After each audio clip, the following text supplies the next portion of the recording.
And we're back. Episode 4. What do you think? That was awesome. I think it was like transformational for me. If I was to say the moment that I became a an animated Star Wars lover was this episode. I've been enjoying the first 3 episodes, getting into it. A lot going on, right? Like again, for me, a big thing because you've watched, I realize now that I have to rewatch the first 3 movies because I clearly did not kind of like give them enough attention. Mhm. And so And that for me, like the timeline thing, all that right. stuff. Anyways, that's always a big issue. But yeah, kind of mind blowing. The number one, the I forget that I'm watching an animated thing. Like the graphics are so good in Mhm. some ways that like I don't mean it's lifelike. But I just forget that I'm watching animation. It's smooth almost. Like Yeah, it's yeah. you think like cartoons and stuff like, oh, they're gonna be choppy and like you can obviously, but like this is like, Yeah, dang, I just get into the story, I get into the characters, I forget that I'm watching what people like would say is a kid's show or yeah, something. animation. And then the 2 things for me, maybe 3 things. The first one is again because I'm kind of obsessed, like that's in some ways what this whole podcast is about or whatever, where it started from was the idea of the timeline and the universe and all that. And this series has been jumping around quite a bit, right? Mhm. It's not linear, and it's all in whatever, from the sort of the third movie until before that. So far we've seen kind of 4 different time episodes or whatever.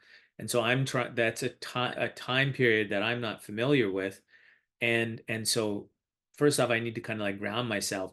But what I will say, because I'm not familiar with all that stuff, and we were sort of talking about it in the last couple of episodes here, but there are two lines, I guess, and three and one moment in this that I thought were awesome. One is the Republic is being reorganized, Into the empire, into into the the fir first galactic empire. empire. And that's just like a moment, right? And I don't Yeah. know what if that has ever been said or how it has been else in It other. has. Palpatine said that when he was giving his speech, like to the Senate at the end of the third movie. We were saying like Okay. when they So like when note to all the Gen Xers out there, go back and watch the first 3 movies. That's what I'm going to be doing after we watch this. Maybe we'll maybe look you at should that. also think about watching at least a few episodes of the Clone Wars as Well, I know I well. do need to do that. It's so daunting, Right. So much. seasons or whatever. But anyways, let's Yeah, we'll talk yeah, later let's on. get to that. And then at the end of episode 4, the uh what was it? Another line. Anyways, it'll come back to me. But for sure, like Vader walking in, right? Like to see Vader, and he's not so much the birth of Vader, but it really is in some ways a kind of you're witnessing a birth of Vader, right? Like there's probably Yeah. been a bunch of different births of Vader throughout all of this stuff, but that's like Vader's getting introduced to these people, and you're seeing these people getting Yeah. chosen to get presented to him, and he's. This is the youngest, like this is the closest Vader we've seen to when he was actually turned into Vader. Right. Yeah, Like yeah. we saw him, at the end of the third movie get put into the suit. But this is literally He's like got like he's a got he's got a power, he's yeah, got he's got a position. is this literally is probably like a few days, weeks at most Right. since Right. he's been put into the Yeah. suit. So it's interesting. So it's kind of like the birth of Vader in a way. And yeah, what was the other thing they said? I don't know, maybe it was long live the Galactic Empire or something like that. But anyways, just that whole Right. that whole this whole episode like just touched a lot of things for me. So Mhm. I, you know, This is the episode that's got even though you. I didn't, yeah, no, it was just great. Even though I didn't, you know, you knew who some of these characters were, except for Vader. I didn't know any of the characters, right? Like the one guy Yeah. looks kind of Sithy, but you know, So I have some things I want to talk to you about it. okay, So let's start off with the main character of these next three episodes, Barriss Offred. Her putting on the mask and looking at right. Vader, it seemed to like to you, didn't it kind of seem almost like they knew each other, or like at least she knew kind of him, or like I wouldn't have said that. It was me, it was more like her like falling into the empire kind of, right? right. Like that whole transition from being in prison to accepting it and also Hmm. like realizing, but at the same time also realizing that maybe if she's not, like you probably know more about her than I do, but like if she's gonna try and figure out what the heck she wants to do here, putting on the mask also lets her hide Right. kind of. So important thing of Barriss Offred. Before this, she was a Padawan during the Clone Wars. She was actually friends with Ahsoka Tano when Right. she was also Padawan. Her master, Ahsoka's master, I'm forgetting what Barriss's master, who she was, but Ahsoka's master was Anakin Skywalker. Right. We saw him also during the Ahsoka series, which to me was amazing. Right. As a Clone Wars fan. Important thing, like one of the biggest things to happen to Ahsoka is her leaving the Order, and the reason she leaves the Jedi Order is because Barriss Offred, her best friend, basically framed her for murder. A Oh, huge bombing at the Jedi Temple that she let Ahsoka take the blame for because Barriss was disillusioned with the Jedi, as that was kind of pointed out in the episode. right. And Anakin, as his extremely close relation to Ahsoka, doesn't believe for a singular iota of time that Ahsoka did this, and Oh, he he goes into the underworld of Coruscant to hunt for someone who he thinks knows about what happened.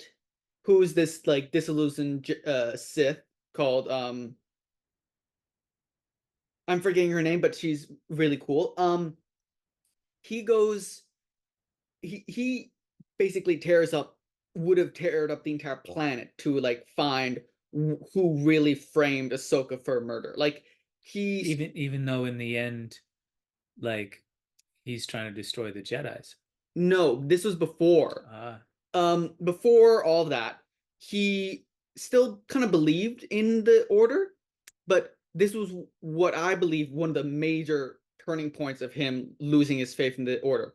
Because when he finally gets the proof that Ahsoka did not do it by literally dragging Barriss into the halls to like have her say, "Yeah, it was me," Ahsoka still leaves because she can't deal with her just being blamed for this murder, and right. even her defending herself, she was going to be kicked off and like put into prison.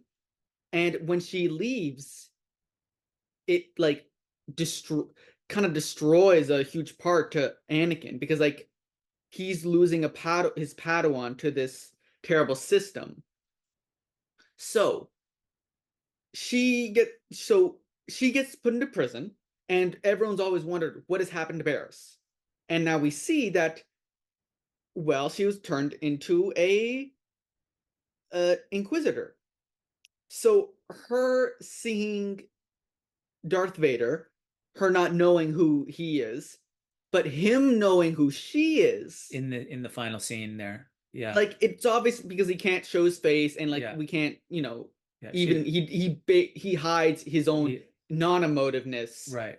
Yeah. But I can imagine there's some sort of feeling of like Right. satisfaction, of anger, On seeing on in Darth Vader seeing Barriss, he who, knows that she did it. yes, Yeah. he brought her, he beat Put her put up. put her in prison. Not just that, when he found out what who who's most likely it. Right. He So storms there's into like her. so much going on in Oh that yeah, scene. If you don't like it, for me, if you didn't know yeah. that, like There's just like he's going through like probably quite a bit of emotion, seeing as right, he's staring at the person who's gonna get Ahsoka put basically in her own position like right. this. Yeah. Wow. So seeing this is like kind of cathartic Right. almost, Right. and just amazing. Yeah. Yeah. Wow. Well, it's a great episode. Looking forward to the next ones. Yeah. Anything else that jumps out on this one for you? Um, the Inquisitor of the list, like the four Inquisitors there. Um, there was the Grand Inquisitor, who we've seen in a Kenobi, the Kenobi series, and also one of them also kind of looks like that guy. I forget his name, like Marok or something. During in the Ahsoka series, like he was the one who harmed Sabine in the stomach, and then I think Sabine killed her and like killed Marok, and like he just like turns into this green smoke basically. It maybe wasn't him, but it kind of looked like him or the person to me. Hmm. All right. Well, that was a super awesome, super awesome episode. Loved the Vader, like just the way they handled Vader was as powerful as the other times when Vader has come in. Like they really gave him his due, like, and I thought that was a great way to end the show. Yeah, like all he does is walk into a room, turn around, and sit in a chair, and like And he everyone is still commands that Yeah, power. yeah, it's Vader. It's so true, eh? Yeah, it's amazing. That's what I really felt in this. So awesome. Okay, well, on to episode 5.